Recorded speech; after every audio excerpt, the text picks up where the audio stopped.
Grimes in so many of my videos, but if you're as versatile as he is as a defender, you are that important. I mean, this guy, his importance is so undervalued. I mean, the start of his career at Richmond, hamstring injuries, like they are kind of now, fucking ruined him. Finally gets his body right, and bang, the time he gets his body right, Richmond turned into a powerhouse. He wins 3 flags. He captained Richmond in 2023. Didn't go all too well.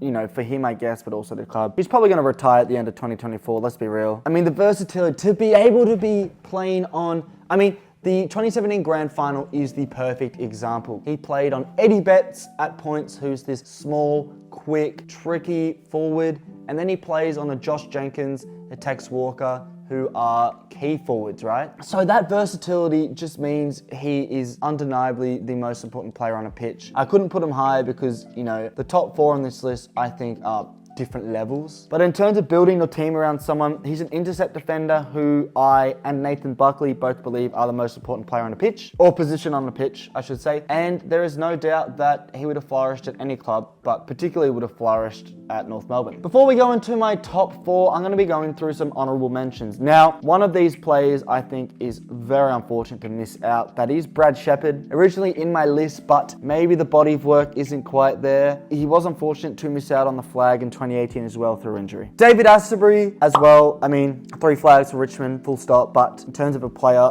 Talia was definitely better, and I think Stratton was better as well. So we're not just taking account, you know, success. Otherwise, this would be full of Hawthorn, Richmond, Geelong players. Then we move on to my last honourable mention, Michael Barlow. You know, he joined very late to the AFL, but for both Fremantle and Gold Coast, what a fucking player. Possession beast, but maybe his position isn't that important. Going into my top 4 now, at pick number 4, I have got a ruckman, and now if you do watch these videos, you would know that I and the competition just don't rate rucks. We don't. Like, teams who won the premiership don't have a good ruck. I'm not going to say the examples again, but there are so many examples for the last 10, 15 years where a team who's won the granny haven't had a good ruck. And I don't think rucks should be high in the draft because, you know, their position is just not important. But in saying that, this guy has been the best ruck, arguably for the last decade, definitely, probably, arguably for the last 20 years, you know, in this century. Wouldn't blame me if you said he's been the best ruck. It's Max Gawn. Max Gawn originally went at pick 34, obviously to Melbourne. If he did go at pick 4, he would have gone to Fremantle. Now, in terms of a player, Gawn's probably more worthy of a 3rd place here, but the position lets him down. I put him down. I still think, though, if you knew what Gawn was going to do through his career, you would pick him high. But, I mean, this draft is pretty stacked, especially at the higher end. And if Fremantle did get Max Gawn, you know, they did pick him at number 4 instead of Anthony Morabito. What an absolute L. They did get him. We are talking about a Sandilands Max Gawn link up. She was a bit scary. Going into my top 3, originally picked at number 3.